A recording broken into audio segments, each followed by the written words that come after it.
आता आपण झटपट फणसाचे घारगे बघणार आहोत। त्याच्यासाठी गरे मी मिक्सरमध्ये टाकलेले आहेत फूड प्रोसेसरमध्ये आणि त्याच्यातच गूळ घेतलेला आहे आणि त्या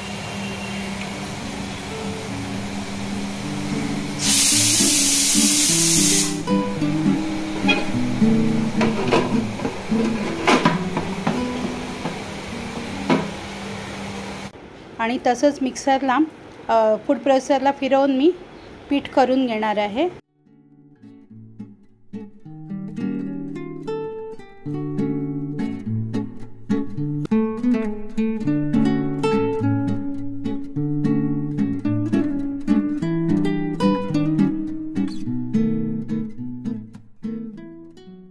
आणि हे पीठ आता आपलं तयार झालेलं आहे।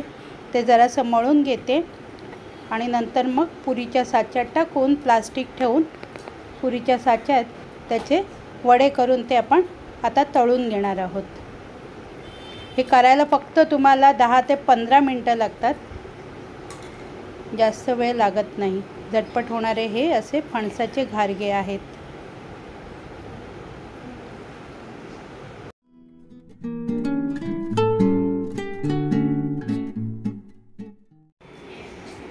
तुम्ही बघू शकता की किती सुंदर तऱ्हेने वडे फुगून आलेले आहेत आणि फक्त 10 मिनिटातच हे झालेले आहेत।